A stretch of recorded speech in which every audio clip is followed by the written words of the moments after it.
Assalamualaikum warahmatullahi wabarakatuh. Terima kasih telah mengklik video ini. Salam sejahtera buat kita semua. Mudah-mudahan kita dalam keadaan sehat walafiat.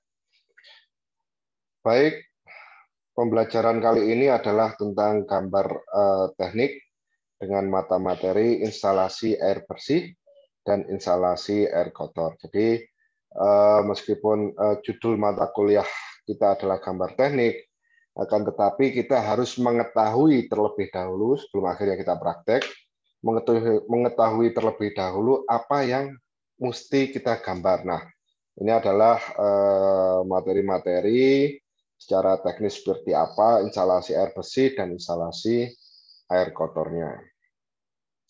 Saya mulai dengan instalasi air bersih. Sumber air bersih. Guna menunjang fungsi dan kegiatan dalam bangunan dan lingkungan binaan lainnya, diperlukan ketersediaan air bersih yang baik dan lancar.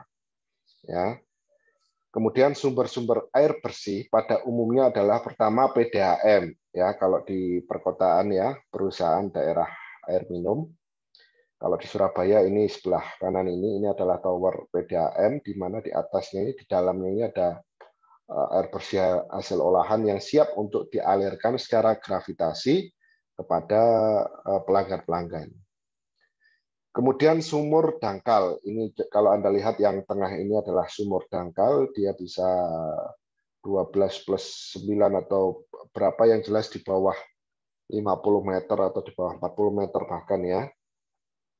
Kemudian sumur dalam atau sumur artesis. Nah, untuk mencapainya, kalau sumur artesis ini dia harus ada izinnya, ya, karena sumur dalam ini kita harus mengebor setidaknya sampai puluhan atau bahkan ratusan meter di dalam tanah untuk mendapatkan air tanah yang dimana biasanya dia sudah bersih, gitu ya. Tapi dia harus memiliki izin untuk penambangan air bersih. Nah, ini ada prosesnya sendiri untuk perizinan tersebut. Karena apa? Karena saya pernah membaca peraturannya adalah ketika sekeliling di wilayahnya itu terjadi kekeringan, ya, sumur artesis yang memiliki izin tersebut harus bisa diakses oleh warga-warga di sekelilingnya yang kekeringan. Itu sumur artesis, sumur dalam, ya. Kemudian sistem distribusi air bersih ke dalam bangunan, ya. Sistem sambungan langsung. Jadi pipa distribusi dalam gedung disambung langsung dengan pipa utama penyediaan air. Jadi langsung disambung ke pipa utama, tentu ada meteran di situ ya. Kemudian sistem tangki atap. Jadi air ditampung terlebih dahulu di dalam tangki bawah, ya, dipasang pada lantai terendah bangunan atau di bawah muka tanah atau ditanam. Kemudian dipompakan ke tangki atas yang biasanya ditanam, yang biasanya dipasang di dak atap. Kemudian dari tangki atas ini dialirkan secara gravitasi dan distribusikan ke seluruh bangunan atau lingkungan binaan. Nah, setelah dipompakan ke atas, otomatis dia menggunakan pompa ya, kemudian dialirkan secara gravitasi, baik menggunakan bantuan pompa, ya tentu beda ya, kalau di atas itu adalah tinggal pompa dorong, ya, untuk meningkatkan kecepatan atau debit airnya, jadi distribusikan ke seluruh bangunan. Nah, ini adalah contoh penggambaran sistem distribusi air bersih ke dalam bangunan. Jadi sumbernya ada berapa tadi? Ada 3. Ya, yang pertama PDAM, kemudian sumur dangkal, kemudian sumur artesis. Coba kita start dulu dari jaringan PDAM. Ya, dari jaringan PDAM melewati meteran air, kemudian masuk ke ground water tank. Ya, masuk ke dalam groundwater tank ini biasanya menggunakan pipa yang di ujungnya itu ada pelampung. Ketika air ini sudah penuh dan pelampung ini naik ke atas, otomatis pipa tersebut tertutup. Ya, jadi memakai sistem manual pakai pelampung. Ya. Kemudian dari groundwater tank atau GWT itu dipompa ke atas, ke dak bangunan paling atas sendiri untuk mencapai tangki di atap. Ya, kemudian didistribusikan secara gravitasi ke saluran-saluran, kran-kran, tangki-tangki kloset dan sebagainya. Tuh. Kemudian sumur dangkal start. Ini ada gambar pompanya ya, otomatis ya pompa terus naik ke tandon atas. Kemudian dari sumur artesis itu juga dipompa kemudian naik ke tandon atas. Nah, untuk sumur dangkal kalau di wilayah Surabaya ya yang cenderung air tanahnya relatif kurang bersih itu biasanya ada upaya filtrasi. Itu ada mekanisme dan alat-alat sendiri untuk filtrasinya. Nah, ini adalah gambaran lebih jelasnya lagi, ya. Coba kita lihat jaringan PDAM masuk meteran air, kemudian masuk ke GWT, dan di situ ada katup-katup, ya, stop kran, juga untuk sumur artesis, kemudian sumur dangkal. Coba kita lihat ya, sumur dangkal ini untuk naik ke GWT dia butuh pompa. Seret masuk ke GWT. Untuk naik ke atas pun dia butuh pompa. Berarti dari sini dia sudah ada 2 pompa setidaknya. Kalau sumur artesis, ya sumur artesis yang dia bisa muncul sendiri atau keluar sendiri itu biasanya tanpa pompa. Atau ada kalanya sumur artesis yang di mana aliran sungai di tanah dalam itu tidak bisa muncul air sendiri, biasanya juga perlu bantuan pompa untuk naik dari sumur ke GWT atau groundwater tank. Naik ke roof tank, kemudian didistribusikan ke masing-masing lantai. Nah, ini gambarannya ya, mulai dari PDAM, ya, jaringan utama PDAM ya di depan coupling biasanya itu, kemudian masuk ke meteran air, kemudian masuk ke tandon bawah, kemudian dipompa ke tandon atas, kemudian disalurkan secara gravitasi ke seluruh bangunan. Ya.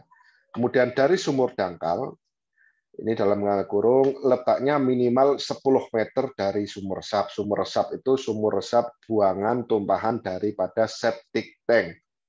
Sehingga di situ ada penyemaran air kan, jadi minimal jarak 10 meter dari sumur resap baru bisa diberi sumur dangkal. Dan pompa air, kemudian kita letakkan di tandon bawah, kemudian kita pompa air lagi ke tandon atas, disalurkan secara gravitasi ke seluruh bangunan.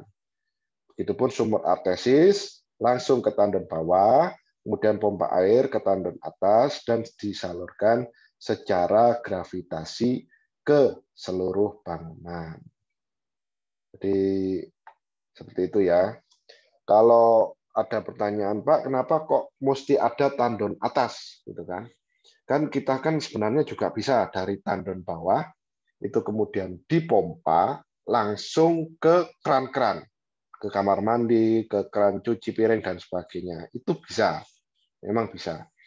Akan tetapi coba kita bayangkan, ketika kita buka kran, otomatis sanyo ini selalu pompa ini selalu nyala, pompa air ini.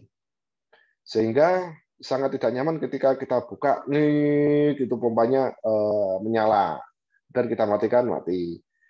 Kita malam-malam gitu kan buka kran bunyi lagi nih baru mati. Nah, alangkah baiknya kalau misalnya kita transfer ke atas dulu kemudian didistribusikannya secara gravitasi.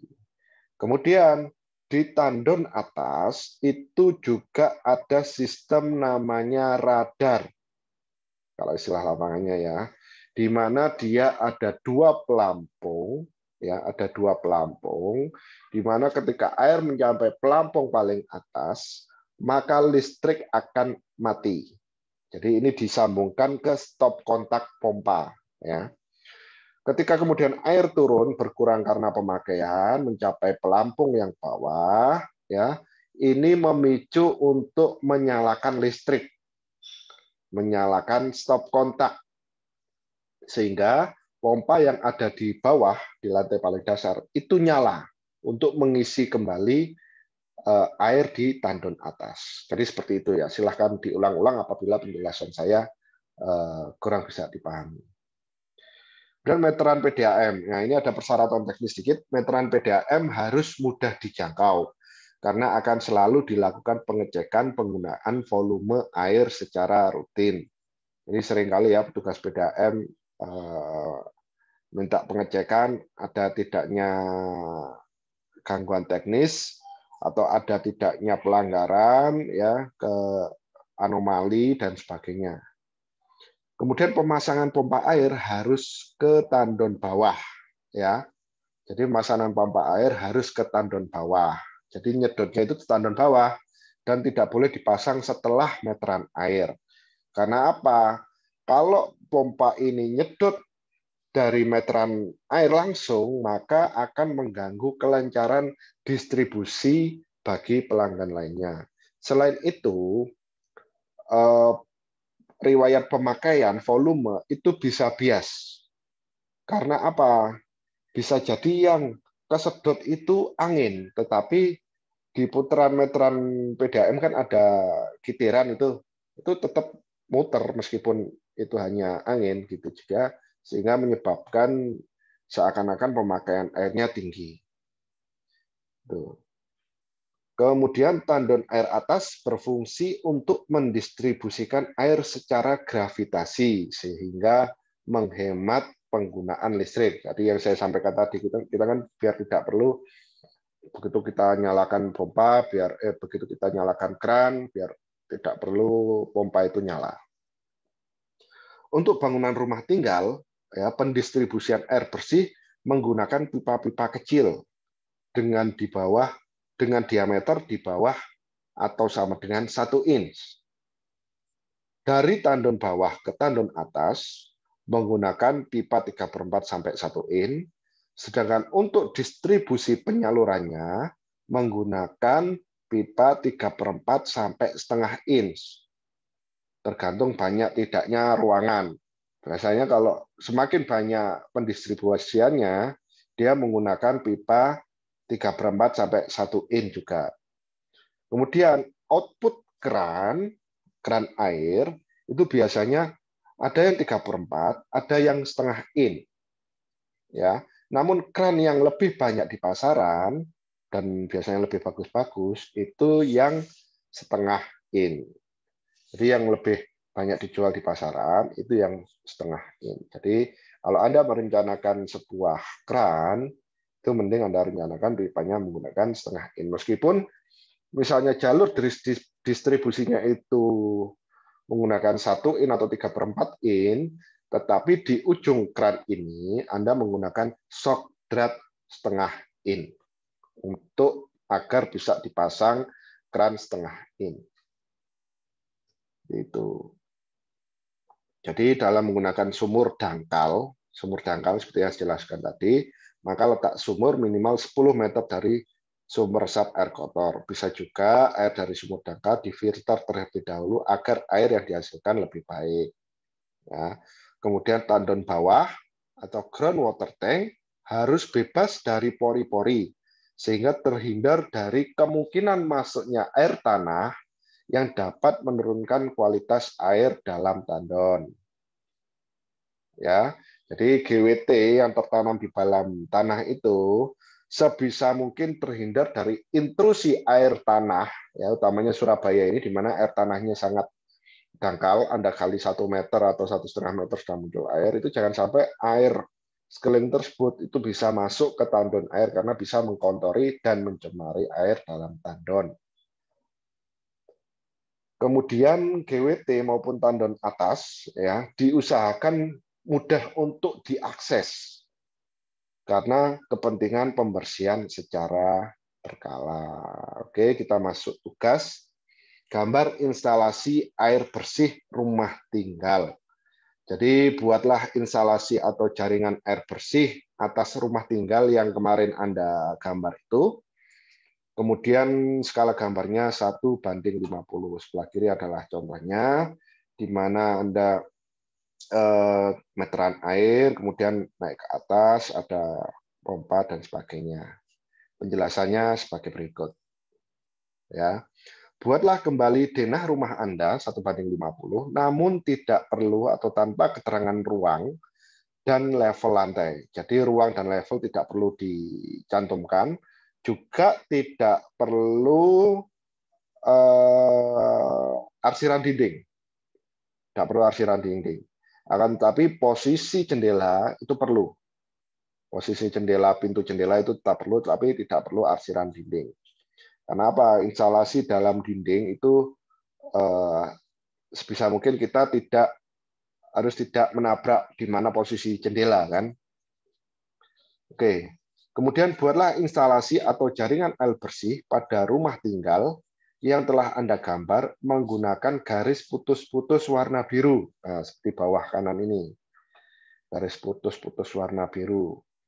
Kemudian persilangan antar garis harap menggunakan garis setengah lingkaran seperti gambar ini, kanan bawah ini. Jadi ada setengah lingkaran untuk menandakan bahwa itu melintas gini ya, tidak menempel tapi di atasnya. Ini juga berlaku untuk gambar elektrikal. Gitu. Kemudian buat dengan sistem tandon bawah dan tandon atas. Nah, ini apabila kurang jelas, silakan Anda kembali lagi ke penjelasan saya tadi. Jadi disamaratakan semua bahwa kita menggunakan sistem tandon bawah dan tandon atas. Untuk perletakan tandon atas bisa menggunakan dak, ya Anda menggunakan dak di mana di atap rumah tersebut, atau menggunakan rangka tower sendiri, menggunakan rangka besi. Gambarkan pula letak pompa air yang terlindungi dari air hujan dan paparan sinar matahari. Biasanya didekatkan dengan tembok terdepan rumah atau diberi rumah sendiri, tutupan sendiri. Jadi itu silahkan catat tugas-tugasnya ini sebelum saya berlanjut ke materi berikutnya. Ini adalah contoh gambar instalasi air bersih. Nanti file mata kuliah ini secara soft copy-nya akan saya bagikan di e-learning. Jadi Anda bisa lebih zoom in, zoom out ya atas gambar-gambar ini. Ini juga contohnya. Oke, kemudian kita bergerak ke materi tentang instalasi air kotor. Air kotor atau buangan dalam bangunan berasal dari yang pertama talang air hujan, ya, misalnya hujan, kemudian ke atap, kemudian ke dak dan sebagainya. Kemudian air kotor atau buangan yang berasal dari aktivitas manusia. Ya, kalau rumah tinggal ya otomatis ya. Antara lain air cucian, sink dapur itu tempat cuci piring, kemudian kamar mandi, kemudian kloset. Ya. Ini aktivitas manusia dalam rumah tinggal. Aktivitas manusia non rumah tinggal contohnya apa, Pak? Ya, misalnya pabrik, air buangan pabrik, akibat proses produksi dan sebagainya. Nah, coba kita lihat ya, ini di sebelah kanan atas, di sini ada roof drain, ya di talang air hujan, baik itu di dak atau di talang seng gitu ya. Dia roof drain selalu bentuknya cembung, ya. Karena apa? Dia misalnya kiri kanannya itu terhambat oleh daun atau plastik atau kotoran apapun, dia masih bisa masuk dari sisi atasnya. Ya, memang disarankan kalau roof drain itu kita memilih bentuk yang istilahnya bentuk dome ya, bentuk dome setengah bola. Nah, kemudian kalau kita amati bersama air buangan ini itu selalu ada water trap-nya. Apa kegunaan water trap itu? Untuk mencegah bau dari air buangan naik ke dalam ruangan. Nah, ini yang saya lingkari merah-merah ini. Ini merupakan titik-titik water trap-nya. Paling kiri ini adalah floor drain. Yang putih ini itu biasanya untuk selang pipa mesin cuci. Ya, tapi di sisi-sisinya dia tetap bisa menerima air dari floor drain, jadi di lantai sekitarnya. Kemudian ini buangan, biasanya bahasanya adalah leher angsa. Di titik ini, di yang saya lingkari ini, di mana air kan tetap ada sebagian yang mengendap di situ, agar supaya bau dari buangan ini, dari dalam buangan, tidak masuk ke dalam ruangan. Begitupun kloset, Anda tahu pasti ada genangan air. Juga pada floor drain di kanan ini. Ini juga meskipun sedikit, pasti ada airnya untuk mencegah bau itu masuk ke dalam ruangan. Oke, kita mulai dari instalasi air kotor buangan yang dari air hujan. Ya, dia dari talang atau atap, ya, kemudian pipa vertikal, kemudian ke bak kontrol, kemudian ke saluran horizontal menuju selokan atau riol kota. Ya, disarankan saluran horizontal ini kemiringannya antara 1–2%. Kemudian air dari kamar mandi dan cuci baju, karakternya sama-sama memuat sabun ya, air sabun ya, itu masuk ke floor drain, jadi yang di lantai, kemudian saluran air horizontal, baik itu 3 in maupun 4 in, tergantung jauh tidaknya dan banyak tidaknya buangan, kemudian masuk ke sumur resap. Ini saya beri tanda kutip opsional, kemudian masuk ke riol kota. Kemudian air dari cuci piring atau sink, ya, ke bak penangkap lemak atau grease trap, kemudian ke saluran horizontal 3–4 in, kemudian ke sumber resap. Sekali lagi ini opsional sumber resapnya, kemudian ke riol kota. Kemudian air dari kloset WC. Nah, ini menggunakan pipa 4 in dengan horizontal kemiringan 1–2 in ya, dari kloset atau WC ini ya. Kemudian ke septic tank. Dan sumber resap. Nah, dari yang Anda lihat di sini ada saya sedikit penjelasan. Sumber resap ini, ya, yang saya tanda bintang ini, yang opsional ini, itu berbeda dengan sumur resap dari WC. Karena sumur resap ini masih ada saluran buangan ke riol kota apabila penuh. Sedangkan sumur resap dari WC, dari septic tank, ya, tidak boleh disalurkan ke riol kota. Ya. Jadi kalau konsep yang saya sampaikan di sini bahwa sebenarnya satu-satunya yang boleh dibuang ke riol kota atau ke selokan kota, riol kota itu maksudnya selokan ya, selokan yang akan mengarah ke saluran-saluran kota, itu satu-satunya boleh dialirkan sebenarnya adalah air hujan. Ya. Akan tapi di Surabaya ini kan muka air tanahnya begitu tinggi sehingga ketika membuat sumur resap untuk dari kamar mandi pun kadang sia-sia ya, karena muka air tanahnya tinggi sehingga bisa jadi langsung ke saluran selokan. Nah, bagian-bagian sistem pembuangan. Jadi alat-alat plumbing yang digunakan untuk pembuangan ada backup, wastafel, bak-bak cuci piring, cuci pakaian, kloset, WC, urinal itu yang di mall-mall ya, Anda kencing di dinding seperti itu, diri seperti itu, kemudian braided, dan sebagainya. Kemudian pipa-pipa pembuangan, pipa fan atau ventilasi udara, dan bak penangkap lemak atau grease trap. Kemudian ada namanya bak kontrol, ada namanya tangki septic atau septic tank, dan ada namanya sumber resap.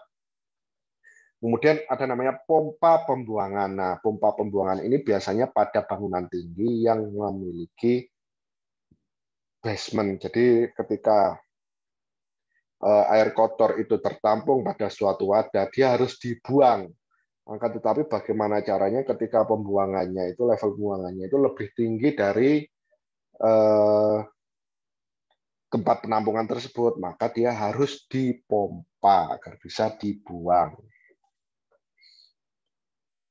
Bak penangkap lemak atau grease trap berfungsi untuk menangkap endapan lemak atau minyak yang ikut terbuang dari sink atau cuci piring, sehingga mudah dibuka atau dibersihkan. Nah, ketika kita mencuci piring, kemudian mencuci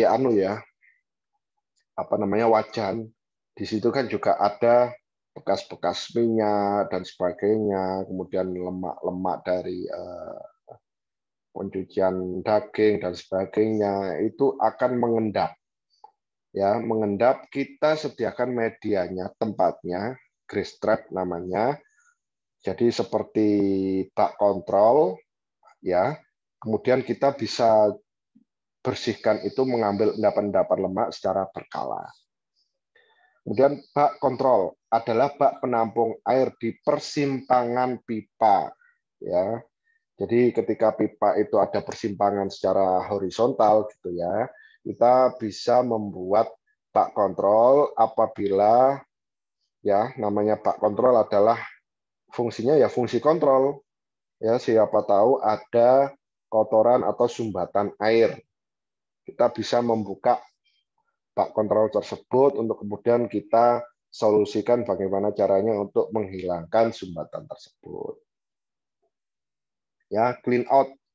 Clean out itu bentuknya seperti floor drain tadi, namun air tidak bisa masuk dan bisa dibuka untuk pemberian air bertekanan untuk mendorong sumbatan-sumbatan. Jadi untuk mendorong sumbatan seperti bak kontrol tadi itu bisa menggunakan air bertekanan, disemprot dengan air bertekanan atau udara yang bertekanan.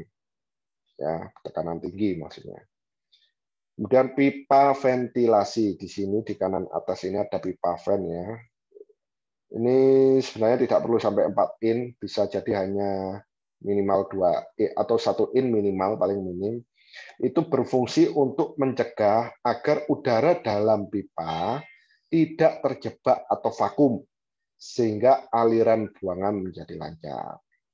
Ya, bayangkan misalnya kita dalam pada septic tank, kemudian pada resapan, itu kan semuanya loop tertutup. Ya, loop tertutup. Seandainya kita tidak membuat ventilasi ya, pipa vent ini ya, maka akan menjadi sebuah loop tertutup. Ketika kita menggelontor air, maka air akan susah masuk. Karena apa? Udara dalam pipa yang sebelumnya kosong dari air, itu akan juga berusaha untuk mencari tempatnya. Maka dari itu kita sediakan pipa vent ini. Baik biasanya ke atas rumah gitu ya, atau kalau septic tanknya di halaman kita yang agak lebih luas itu di halaman. Nanti ada gambar contoh-contohnya sebagai berikut. Nah, ini contoh bak kontrol sebelah kiri ini. Jadi biasanya di persimpangan atau biasanya yang secara level itu kita coba mainkan, jadi perlu bak kontrol. Kemudian kanan atas, tengah, ini ada clean out. Nah, seperti ini. Jadi dipasangnya itu seperti floor drain. Jadi yang di 2 titik ini kita bisa menggunakan paku ya cara bukanya ya. Nah, ini di bawahnya clean out ini.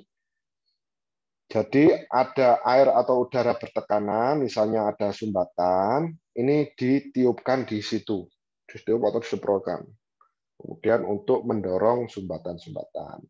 Kemudian ini adalah contoh grease trap. Nah, yang kuning-kuning ini adalah minyaknya, untuk menangkap lemaknya, untuk kita bersihkan secara berkala. Nah, kemudian yang kanan ini pipa fan. Ya, bisa jadi di bawah atap, atau di halaman, atau di dak rumah yang langsung berhubungan dengan udara luar, sehingga tidak bau. Ya.